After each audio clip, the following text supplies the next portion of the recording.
That's good. Anyway, so let's talk about some movie stuff. I love to talk pops and movie stuff. So I wrote down some movies that were such a big deal when you were a kid. Okay? I can't see them from here. I know. I don't want you to see. Oh. All right. Iron Giant. Oh, yeah. I don't know why we like that movie so much, to be honest with you. It's a great movie. It is pretty good. Have you watched it recently? No. It holds up. It's a really good movie and everything. It's a really serious film. Yeah. It's a giant robot, but he was cool. Mm-hmm. Did you like the fact that he shows up in Ready Player One, but he's actually kind of like violent? It's kind of weird. Like some fans didn't like that. Yeah. You didn't like that? Like that was the whole point of the whole movie. He wasn't trying to blow dudes up. He was not. He was anti-violence. That was kind of the weird thing, was to have this giant weapon of robot that chooses not to be violent. Mm-hmm. Yeah. That was a big one. The actual Godzilla one with Matthew Broderick, you were obsessed with that movie. Well, that movie's garbage. I know it's garbage. I still watch it because I don't know, because I like to. Is it special? So I actually call that your Nexus years. You've heard my theory by now, right? So there's this phase when you're like right before you're 10. There's a couple years before then, and then well into your 20s. And these movies you can get attached to, and even if they're garbage movies, you can love them. And they're called this, and it happens with music too. Like there can be certain music, and it'll always be something that you. So for me, I grew up in the '80s, so this '80s music, I love it, even though I know a lot of it's just crap. I love Tron. I know it's just not a very good movie from being a movie critic, but I love it. It was groundbreaking. It was so cool. Things like that. I think Godzilla for you guys is like that. Yeah, probably. Phantom Menace. The new ones aren't really that cool. Or not that good. You know what I mean? That's all right. The cool factor is just watching these giant lizards beat each other. It's supposed to be a new one.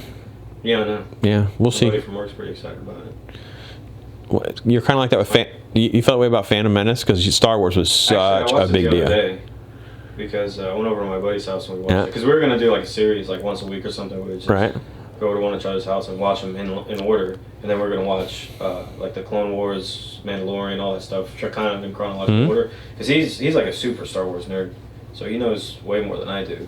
So we watched it again, and I'm watching it, and I'm like.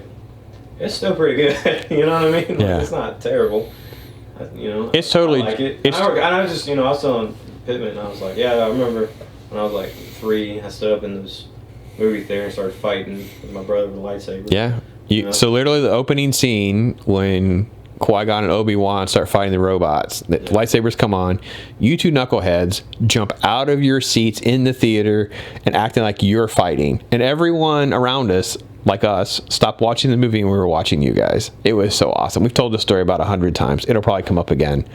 Yeah, because it's so awesome. Even the movie itself, like watching like the CGI and everything was so good for 1999. You know? Yeah. Hey, Candy, thanks for joining us. Hey, Rick, good to see you. Your Nina says, "Go Godzilla, eat Tokyo." You were all about Godzilla, man. Godzilla, where are you? We actually went out to a restaurant one time. You had a Godzilla toy. You were like smashing on the table and stuff like that. Yeah, it was pretty awesome. So, let's see. So, Phantom Menace, but your favorite was Clone Wars, man. You were obsessed with Attack of the Clones. There's a lot of action in that movie. And at the end, Clones were still my favorite. And you loved all the different color lightsabers, different Jedis, and all that. You guys, that was it, man. You were hooked. Clones are still my favorite. Yeah. Cool. We mentioned Buzz Lightyear, but obviously you love the Toy Story movies. See, like watching that now, like I'm not as big. I burn myself out, I think. Yeah. Because I've seen it a trillion times. Yeah. It's kind of cool though to see you guys. Like it'll be fun to watch it with the youngins. Yeah, it's awesome. You know what I mean? But just to watch it by myself. It's kind of cool to kind of go back and see it through Taylor's kids. That'd be fun to see. Riley's getting into it a little bit. Yeah. She's not as. She sits through Frozen. Does she? Yeah. It's brutal, isn't it, Dad? Yeah. Frozen's really hard because it's an awful movie.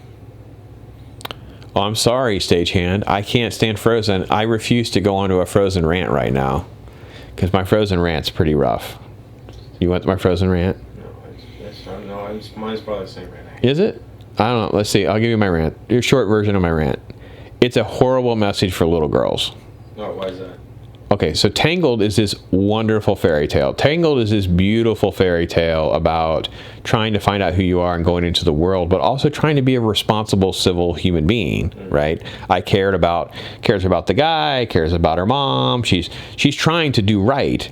In Frozen, you have two girls, and they're thrown to the world, and one's like, well, I'm just going to be whatever I want to be. Forget about my responsibilities as queen. Forget about my kingdom. I'm going to freeze everybody. I'm going to run off into the wilderness and make an ice castle, and all of you can die. And then her young, stupid girl sister is like, well, I'm going to love anybody I meet in 5 minutes, and then I'm going to run off into the wilderness and chase after the crazy ice sister that I just... Everything about this movie unravels into just absolutely horrible messaging for kids. Disney's lost their mind just to sell stuff. Two princesses, two dudes, Olaf, Sven. It was all about selling toys. Horrible messaging. Tangled is way better than Frozen. I mean, sure, but I don't think my 3-year-old is worried about that. I didn't say she understands. Dresses and of course she does. And the music in the first one is fantastic. The second one is even worse. You want to hear my... Sure, give me your version of why you don't like Frozen. I hate it. And that's it. I hate it. Because it's just the same thing 3,000 times over. The same song over and over. There's mornings I wake up and Let It Go. It's just playing repeatedly in my head. That's awesome. And I hate it. It's awesome. It's like a. I can't get it out for hours. It's like a worm. It's the worst thing in the world. Yeah, it's pretty rough. Yeah. It was really rough when it came out. It's better now. It doesn't come up too much. But all right. So that was our Frozen rant. And Nina says, "Hey Kenny. Hey, by the way, hey Kenny. Thanks for joining us. Always love talking to Kenny. Miss you, bud." Nina says, "Build a snowman." So build a snowman, dude.